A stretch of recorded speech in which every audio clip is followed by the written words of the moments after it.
diversity that we have here in Montgomery County. And it is a time to affirm our commitment to inclusion and equity and diversity and acceptance. And I am so proud of the work that all of us here, standing here today, have done to make sure that everybody feels welcome, safe, and seen for who they truly are here in Montgomery County.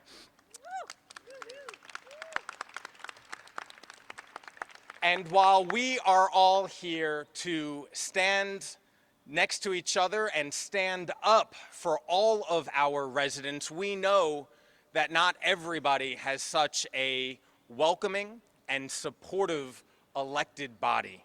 And there are folks all across this country who are facing threats, who are facing discriminatory legislation, and we know that there are powers out there that are trying to strip the humanity and the dignity of the LGBTQ+ community and so many other communities in our country and in our region. The President and the Supreme Court are trying to put us back in the closet. They are trying to erase us from existence, and there are folks who are trying to erase us from books and literature. But now, more than ever, we are standing up for all of our residents of Montgomery County, and all of us here have your back. That is the message we're sending today. Today's pride flag raising is a symbol. It's a symbol of the positive impact that the LGBTQ+ community has made in Montgomery County, across the state of Maryland, and across this entire country. The flag is a symbol of love, of resilience, and of authenticity. It reminds us how far we've come and also how far yet we have to go. From silence to visibility, from shame to pride, from criminalization to legal recognition. Pride is a celebration, but we have to remember all those years ago, the first Pride was a protest. And so today we cannot ignore the realities that the LGBTQ+ community is facing. They're facing threats in their communities, in schools, online, and in legislative houses, be they city councils, state legislatures, or the U.S. Congress.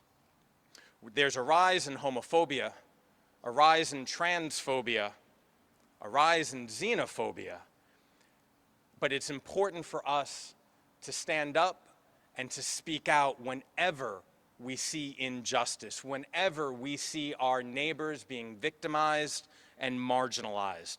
And so when we raise this pride flag in a few moments, we're not just lifting colors into the sky, we're raising our voices. Because representation is important, and everybody standing here today represents the beautiful diversity that we have in Montgomery County. And I look forward to a time when no one should be ashamed for who they love or how they identify. We are all committed to redoubling our efforts to make sure everyone feels welcome, safe, and seen here in Montgomery County and across Maryland. That is what all of us are committed to doing. And part of that leadership team here in Montgomery County, I want to welcome County Executive Elrich, who has been a steadfast leader for all his time here in Rockville, all his time back in Tacoma Park, and has built a team including Chief Administrative Officer Rich Madaleno, who have dedicated themselves to making sure that Montgomery County feels safe and secure. And with that, County Executive Elrich. Thank you. I'll start by saying we're not going backward. Nothing is going to get us to go backward. So we are where we are, and we're going to keep doing the right thing, and nothing is going to change in Montgomery County except we get stronger and we do more of the things we know we need to do. I want to thank everybody for being here. It's a beautiful morning, and you know, every year we raise this flag, it carries a deeper meaning. I don't follow Facebook or anything, but Evan was telling me about the, yes, I learned. But Evan was telling me about the kind of comments we got for the raising of the flag in Silver Spring. And it's just horrifying. It is hard to believe that people that care that much about something that doesn't affect them to any degree whatsoever. This is other people's lives. They do not need to be concerned with how other people make their choices in their life. They just need to respect everybody, and they should give the same respect I think they want for themselves. Montgomery County, pride represents pride, safety, recognition, and our promise to protect everyone here. In a national context, we're under this second nightmare, and this nightmare is worse than the first nightmare. And across the country, LGBTQ plus protections are being eroded. And when we talk about the wiping of people off out of history and out of stories and out of our lives, I want to remind people that, Trump has basically said, if you're not a white male, you have no value. That anybody in any position who's not a white male is there because of some DEI initiative, that no one got there by their own initiative or by their own efforts. And it's a disturbing worldview. And probably, I don't think anybody's expressed racism to that degree, maybe since George Wallace. But it's certainly been a while here since we've heard that kind of language. We are going to continue to protect the rights and dignity of everybody. Our anti-discrimination laws are enforced. Our schools, healthcare providers, community service remain affirming and inclusive. And our police and public employees are trained to respond quickly to hate and bias incidents. Through the Pride Business Initiative, local businesses are proudly showing their support.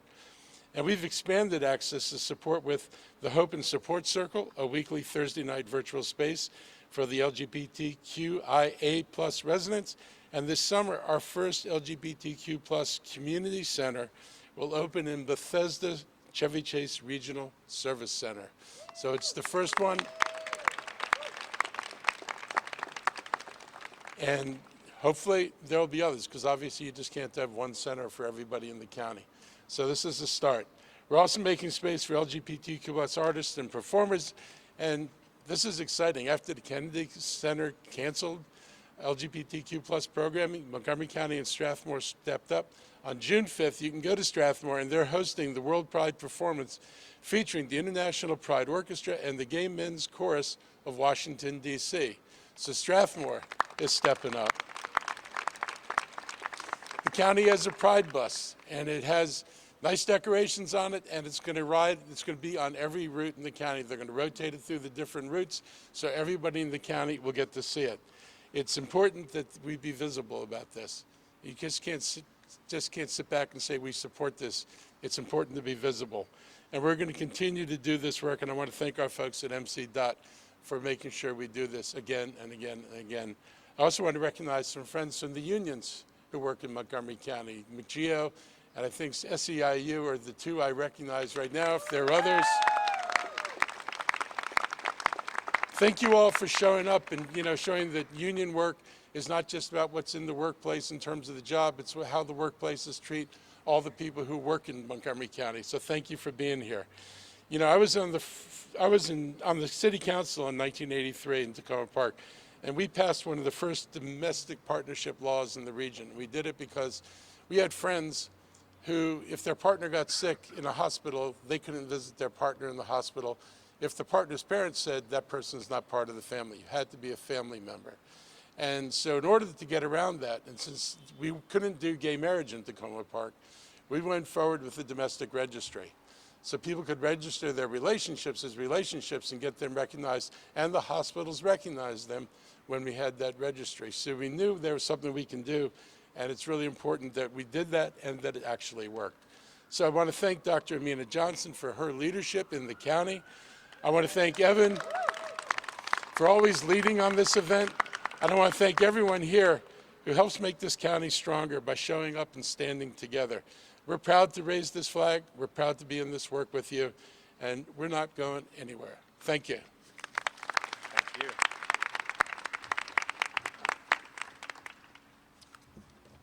you. Now it is a pleasure to introduce somebody who's been fighting for fairness and decency for a very long time.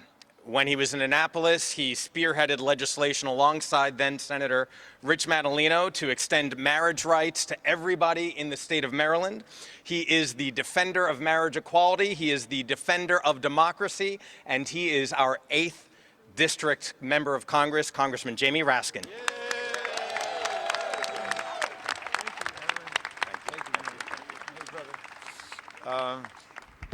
Well, happy Pride, everybody. And we can all take pride in the fact that we live in a county that is committed to the success and the flourishing and the belonging of every person who lives here and every young person who's growing up here. And that is a point of great pride for us. The LGBTQIA+ community is one of the great civilizing movements of our history that is built on the accomplishment of prior movements like the civil rights movement, like the women's movement, like the environmental movement, and future movements will be able to build on the incredible legacy and accomplishments of this movement. I'm glad that Evan mentioned my buddy Rich Madaleno, because it's a point of great personal pride for me that I got to work with Rich, who was the lead sponsor of marriage equality in the state of Maryland. And I got to be the floor leader on that legislation with him. This was back in the days when I used to get bills passed. I'll never forget his courage and his leadership, his absolute determination to get the thing done. So there are people behind me who are part of the history of the success of this amazing movement. And I'll just close with the thought that when I first got into politics, and I ran for office in 2006, and I made a big speech about everything that I wanted to do, including abolishing the death penalty and restoring voting rights to former prisoners. And I also talked about marriage equality. And a woman came up to me right after the speech and she said, "Jamie, that was a great speech, but one thing, take out all that stuff you've got in there about gay marriage," which is what they called it at that point, like it was a separate institution or something. "Take out the stuff about gay marriage," she said, "because it's not going to happen, it's never going to happen, and it makes you sound like you're really extreme, like you're not in the political center." And my 3 kids were watching me in this exchange, and I said, "Well, I thank you for telling me that, because it makes me realize it's not my ambition to be in the political center, which just blows around with the wind. It's my ambition to be in the moral center and to try to find what's right and to bring the political center to us." And I'm proud that we live in a county and a state where the moral center is the center of gravity for us, and that we are always finding best we can what is the right thing to do, and then making the political conditions possible to do it. And so I will never forget the days that I got to spend fighting for marriage equality. We passed it in 2012. Marriage equality became the law of the state January 1st, 2013. Which was a year before the Obergefell decision. And I went down to the Supreme Court, and I saw the arguments in Obergefell, and the day when the Supreme Court handed it down, Mr. Obergefell was there, and I saw him. He was being, surrounded by the media after the victorious decision, and they asked him how he felt, and he said, "I feel great about what happened, but I want to thank the people of Maryland, because," he said, "my partner and I were able to fly to BWI Thurgood Marshall Airport to get married because of what the people of Maryland had done." And then they flew back to Ohio after that. So the things that we do in Rockville or in Silver Spring or Bethesda or Kensington or Tacoma Park, where we went to the Pride Parade over the weekend, they make a difference for the state, and what we do in Maryland makes a difference for the country, and of course what America does makes a difference for the world. So let's stay on the path of freedom and equality, and happy Pride Day, everybody. So. Thank you so much, Congressman Raskin, for all your work here in the state and across the country as well. There are a lot of other people who are standing up here and are in the audience as well, who I want to recognize. I want to start with my council colleagues, Council President Kate Stewart, Councilmember Gabe Albernaz, Marilyn Balcom, Sydney Katz, Kristen Mink, Lorianne Sales, and Andrew Friedson. Other federal partners who are with us today want to recognize Brent Gerard from Senator Van Hollen's office, Jessica Cook and Kevin Mack from Senator Alsobrook's office. Not only is Congressman Rask here, but his entire district team are here, as they always are, led by Kathleen Connor and team back there. And Benton Anthony is here from Congresswoman McLean Delaney's office as well. A number of folks from Annapolis who are with us. I think Delegate Linda Foley might be with us. Delegate David Fraser Hidalgo. Delegate Sarah Wallach. Delegate Teresa Warman might be here. Delegate Julie Polakovich Carr is here. Delegate Joe Vogel. Delegate Lori Charkoudian. I'm not sure if Delegate Chris Fair has gotten here yet. He might be on 270, but Delegate Fair is coming down from Frederick. He is chair of the LGBTQ+ caucus. Delegate Janelle Wilkins is here. Sheriff Max Wee. And representing the county seat of Rockville is Rockville Councilmember Marissa Valeri. And governing is a team exercise, and we have a lot of other friends and supporters. Want to call out also friends of ours from the labor movement, SEIU Local 500. MCEA is here, McGeo is here. We have members of the clergy who are here. Thank you to our faith institutions with Leading from Your Heart. We have representatives of our nonprofit partners, including Trans Maryland, who is here. There are actually some field trips from MCPS. I think Walter Johnson has a group that might be here right now. So Walter Johnson, welcome if you're here. And then, as the county executive noted, Dr. Amina Johnson, who is our LGBTQ+ liaison. Amina, Dr. Johnson, you should be up here with us right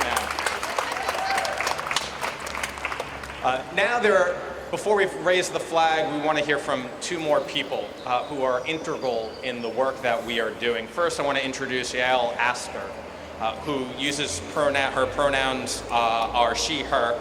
She is queer, she is Jewish, she is a Latin American educator working with adults and students throughout MCPS for the last 13 years, creating inclusive spaces and curricula for our students, making sure that everybody feels welcome, safe, and seen within MCPS. Yael. Hi, good morning. Thank you so much for the opportunity to be here in community with you all. It is truly an honor, and I have some of my identities as part of my bio because I think it is so important to elevate the intersections at which people live, and that is something that is really not just near and dear to my heart, but something that we know students need to have elevated. I walked in to do a training a couple of months ago, and someone said, oh, the queer and trans presentation is here. And I said, no, I'm here for the Jewish one today. And so you can be more than one thing, and oftentimes the world and people want to compartmentalize us. I have the privilege of being in community with our queer and trans, and I say trans with an asterisk, all the time, and queer and trans students, and what they share over and over again, what they want from the adults around them is to have their identities normalized, to have that representation beyond gay Christmas. Welcome, everyone. They want to be seen, they want to be held up, they want to be cared for beyond June. They want that solidarity and allyship, not just because someone comes in and says, I am safe, I am an ally. I think it's up to the kids to let us know who is safe, who is an ally. And it really warms my heart the most when we have kids leading this work. It was just shared with me just a couple of days ago, a student who's using she, they pronouns, and this is why I use she, they pronouns. I'm a white cis woman, and it's my responsibility to stand alongside and make space for others. And so a student said she uses she, they pronouns so that she can normalize the fluidity of gender and help folks think outside of the binary. And I just thought, wow, the brilliance of children.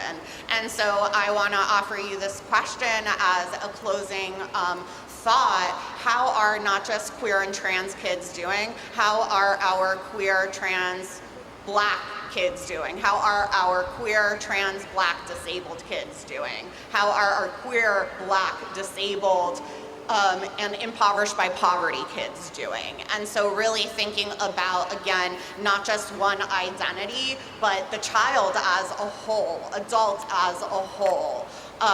We are more than one thing, and to make us one thing is an act of dehumanization. So again, I just want to thank you all for this opportunity. And our final speaker before we raise the flag is Philip Alexander Downey, who is everywhere all at once throughout our county. He is the new CEO of the Montgomery County Pride Family MoCo Pride Center, Inc., which is doing incredible work, leading Pride events and opening up our LGBTQ plus facilities that the county executive mentioned. And so, Philip, it is a pleasure and honor to work with you. Thank you for everything that you do, and I welcome you to make some remarks.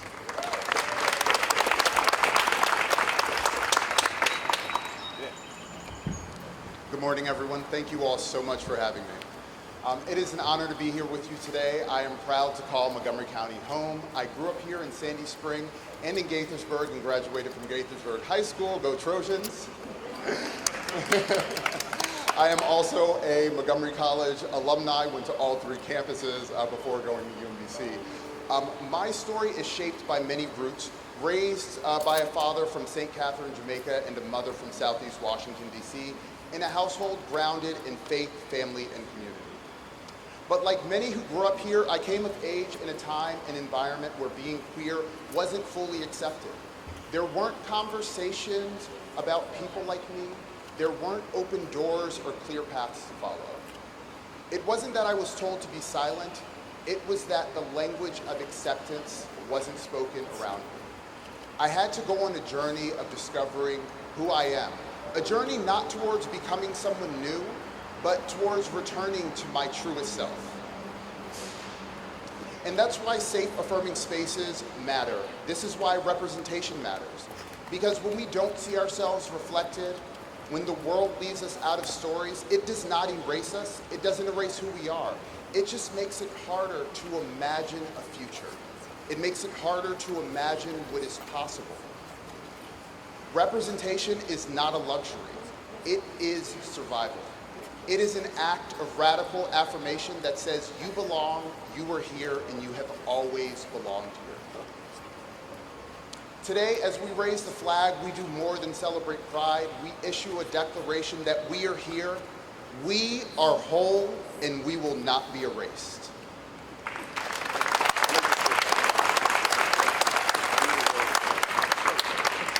And we are turning that declaration into action. I'm proud to share, as others have before, as the inaugural Chief Executive Officer of the Montgomery County Pride Family MoCo Pride Center, Inc., that Montgomery County is opening its first ever Pride Resource Center, the Montgomery County Pride Family Resource Center, known simply as MoCo Pride Center. This will be a safe space where LGBTQIA+ individuals and families can find resources, affirmation, and community 7 days a week.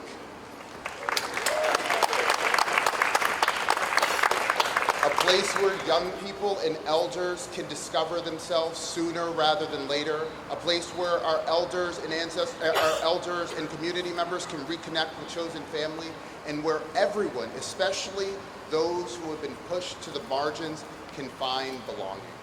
But the center is about more than a building. It's about what happens when we come together Our Pride family made up of MoCo Pride Prom, Live in Your Truth, Drag Story Hour, DMV, Maryland Trans Unity, the Coalition for Inclusive Schools and Communities, Poolsville Pride, and of course, Trans Maryland. So we are all working together under one roof, uplifting the most underserved among us. Because pride must be for everyone, not just some. It must center Black and brown queer people. It must center trans and gender expansive people. It must center disabled folks.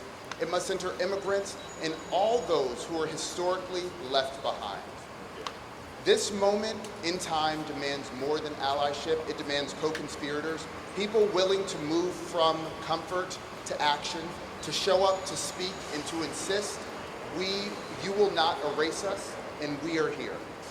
Pride has never been about fighting into this world. Pride has never been about fitting into this world. It has always been about creating the world we deserve. So today, as this flag raises, remember, it's not just a symbol, it's a beacon that says you belong, you are loved, and your story matters. And as I leave you, I want to leave you with these 3 truths that I want you to take back with you everywhere you go. You have not met all the people who are going to love you yet. You absolutely belong, and always remember to live in your truth. Thank you, everyone. Let's raise the pride flag.